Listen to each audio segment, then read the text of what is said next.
¿Qué fue lo bueno, lo malo y lo feo de las elecciones venezolanas? Analicemos este tema.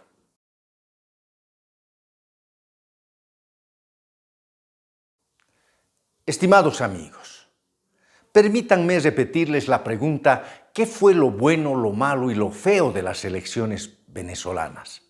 Empecemos por lo bueno. La oposición democrática venezolana hasta hace poco no había logrado estructurar un frente robusto y unificado capaz de enfrentar con éxito al régimen cívico-militar del chavismo. Y al igual que en Bolivia, los egos personales pesaban más que la necesidad de unificar una sola candidatura que contara con el respaldo y compromiso militante de todos los partidos políticos. Sin embargo, esto cambió en el momento en el que comprendieron que la única forma de derrotar al chavismo era unirse en torno a un liderazgo reconocido por todas las facciones partidarias. Para encontrar ese liderazgo, utilizaron un mecanismo democrático como son las primarias abiertas, que permita conocer cuál era el líder opositor capaz de unificar a toda la oposición democrática. Como es de conocimiento público, las elecciones primarias dieron como resultado un triunfo abrumador de Corina Machado.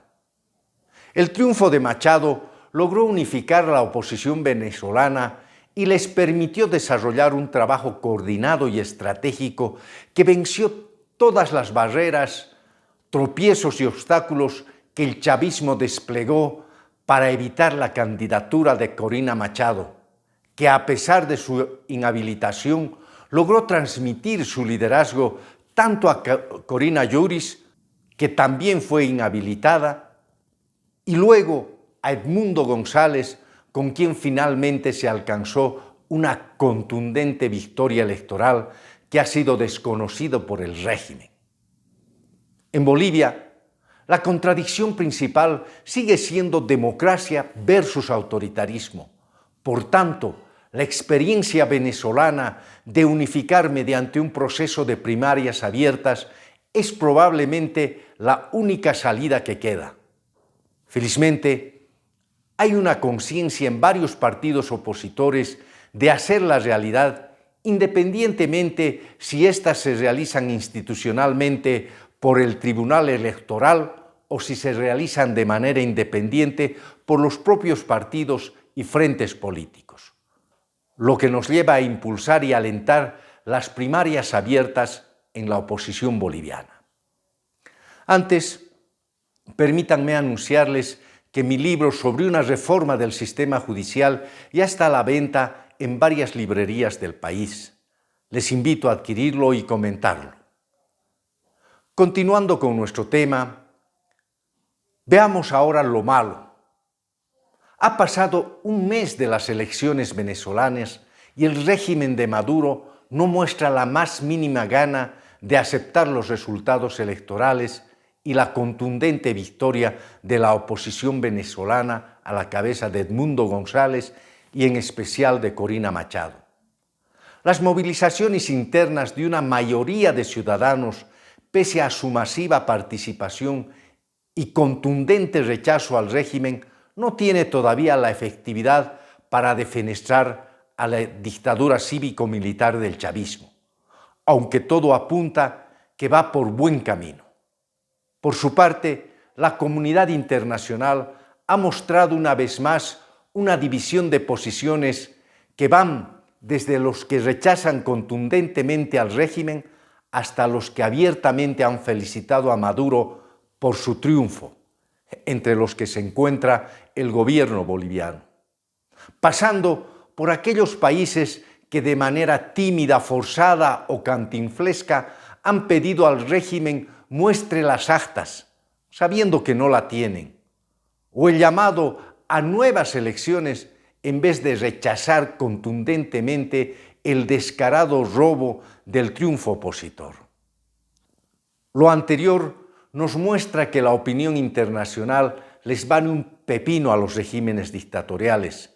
En pocas palabras, la opinión internacional es un saludo a la bandera y las sanciones económicas o de otro tipo, en vez de lograr el propósito de ahogar al régimen, logran todo lo contrario, ya que los dictadores han creado un relato de victimización y conmiseración digna de Hollywood que funciona tanto dentro como fuera de sus fronteras. Y lo peor de todo es que no faltan otros regímenes dictatoriales o de vocación dictatorial que acuden en auxilio de sus homólogos para revertir o por lo menos neutralizar los efectos adversos de las sanciones. Lo anterior nos sirve de ejemplo a la oposición democrática boliviana que los aliados internacionales poco o nada podrán hacer si al régimen evoarcista se le da la gana por desconocer una probable victoria electoral de un candidato opositor o si comete un fraude electoral como el 2019 o si con sus magistrados autoprorrogados sacan fallos que alteren las reglas democráticas en nuestro país. Por tanto, únicamente cuentan nuestras fuerzas, nuestras tácticas y estrategias para vencer al régimen evoarcista. Y estas fuerzas tienen que estar organizadas para enfrentar al régimen tanto en las urnas como en las calles de manera pacífica. Finalmente, lo feo.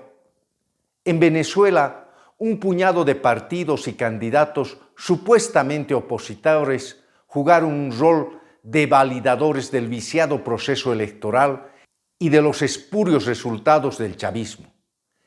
En Bolivia pasa algo peor. Hay un grupo de partidos y candidatos que se dicen opositores, pero en realidad son testaferros del régimen evoarcista que no solamente dividirán el voto opositor, sino que incluso tienen la opción de convertirse en gobierno. A ellos también tenemos que combatirlos y, sobre todo, desenmascararlos. Soy el abogado Gustavo Blacuda Alcalá y todas las semanas analizamos un tema en el ámbito jurídico o político. Les pido que me sigan en mis redes sociales, le den un like a este video y lo compartan con sus amigos. Los veo en el próximo video. Muchas gracias.